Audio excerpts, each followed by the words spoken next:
దేవునికి స్తోత్రం. ప్రియమైన వాళ్ళారా, రక్షకుడును ప్రభు అయిన యేసుక్రీస్తు వారి నామంలో మీకు శుభములు, వందనాలు తెలియజేస్తూ ఉన్నాం. దేవుడు మిమ్మలను, మీ బిడ్డలను, మీ కుటుంబములను దీవించి ఆశీర్వదించునుగాక. ఆమేన్. దేవునికి స్తోత్రం. హల్లెలూయా. ప్రియమైన దేవుని బిడ్డలారా, ఈ లోకంలో చాలా పవిత్రమైనటువంటి బంధం ఏంటంటే భార్యాభర్తల బంధం అండి. దేవుడు కూడా నరుడు ఒంటరిగా ఉండటం మంచిది కాదని సాటి అయిన సహాయముగా స్త్రీని చేసి వారిద్దరికి వివాహం చేసి వారిద్దరు ఏకశరీరమై ఉంటారు అని సెలవిచ్చాడండి దేవుడు కూడా. అలాంటి భార్యాభర్తలు ఇద్దరు ఒక మనస్సు, ఒక ఆలోచన, ఒక శరీరము కలిగి ఏకరీతిగా ఉండాలనేదే దేవుని యొక్క ఉద్దేశ్యం అండి.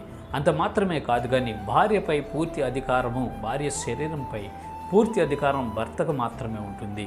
భర్త శరీరంపై పూర్తి అధికారము భార్యకు మాత్రమే ఉంటుంది అని పరిశుద్ధ లేఖనాలు సెలవిస్తున్నాయి. అయితే పరిశుద్ధ గ్రంథంలో భక్తుడైనటువంటి సాల్మన్, జ్ఞాని అయినటువంటి వాడు ఈ రీతిగా మాట్లాడుతూ ఉన్నాడు, రాస్తూ ఉన్నాడు ఆత్మపూర్ణుడై.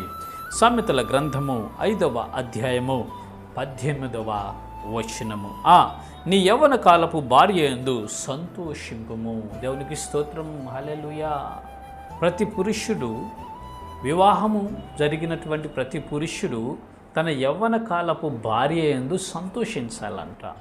ఆమెతో మాట్లాడటం, ఆమెను ప్రేమించటం, ఆమెకు కావలసినటువంటివన్నీ అందించటం, జాగ్రత్తగా చూసుకోవటం, ఇలాంటివన్నీ చేస్తూ ఆమెకు సంతోషానికి కారకుడు అవ్వాలి అని, ఆమె యందు నువ్వు సంతోషించాలి అని పరిశుద్ధ లేఖనాలు సెలవిస్తున్నాయి. ప్రియమైన దేవుని బిడ్డలారా, దురదృష్టకరమైనటువంటి విషయం ఏంటంటే ఈ అంత్య దినాల్లో అపాయకరమైనటువంటి పరిస్థితులు, భార్యను విడిచి వేరే స్త్రీలను అనుసరించువారు ఈ లోకంలో లేకపోలేదండి.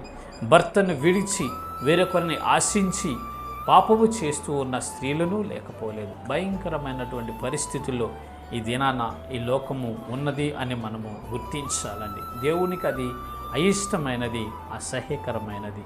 ప్రియమైన దేవుని బిడ్డలారా, దయచేసి గమనించండి. ప్రతి పురుషుడు తన భార్యను ప్రేమించాలి. ప్రతి భార్య తన భర్తకు లోబడాలి. ప్రతి పురుషుడు తన యవ్వన కాలపు భార్య యందు సంతోషించాలండి.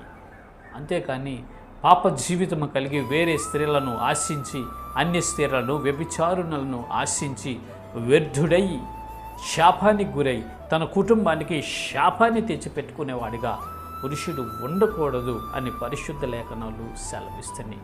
ప్రతి పురుషుడు తన యవ్వన కాల భార్య యందు సంతోషించాలి. ఆ విధంగా సంతోషించడానికి భార్య కూడా సంపూర్ణంగా సహకరించాలండి.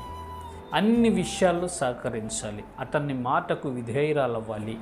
ఇంట్లో పని విషయంలో కావచ్చు, బిడ్డల విషయంలో కావచ్చు, ఉద్యోగ విషయాల్లో కావచ్చు, కుటుంబ విషయంలో కావచ్చు, వ్యక్తిగత జీవితంలో కావచ్చు, దాంపత్య జీవితంలో కావచ్చు, ఏ విషయంలోనైనా స్త్రీ పురుషునకు సహకరించాలండి. ఏ స్త్రీ అయితే పురుషునకు సహకరిస్తుందో, ఏ స్త్రీ అయితే పురుషునకు పరిపూర్ణంగా సహకారం అందిస్తుందో ఆ పురుషుడు తన భార్య యందు సంతోషిస్తాడండి. ఆ పురుషుడు తన భార్య యందు ఆనందిస్తాడండి. ఆ పురుషుడు తన భార్య యందు సంతృప్తి కలిగి ఉండినట్లుగా మనం తెలుసుకోవాలి. కాబట్టి ప్రియమైన దేవుని బిడ్డలారా, మీ యవ్వన కాలపు భార్యల యందు మీరు సంతోషించండి, ఆమెను సంతోషపెట్టండి. మీరు సంతోషంగా ఉండండి.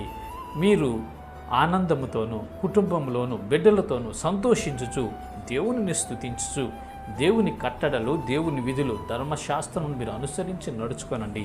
వేరే వారిని ఆశించి దేవుని ఉగ్రతకు పాత్రులు కాకుండా, పాపంలో పడిపోయి నరక ప్రాయులు కాకుండా మిమ్మల్ని మీరు జాగ్రత్తగా కాపాడుకొనుచు, మీరిద్దరూ ఏక శరీరము కాబట్టి ఒకరినొకరు గౌరవించుకుంటూ, ప్రేమించుకుంటూ మీ యవ్వన కాలపు భార్య యందు సంతోషం కలిగి ఉండండి. ఇటు కృప దేవుడు అందరికి కలుగు చేయనుగాక. ఆమెన్. God bless you. దేవునికి స్తోత్రం. హల్లెలూయా.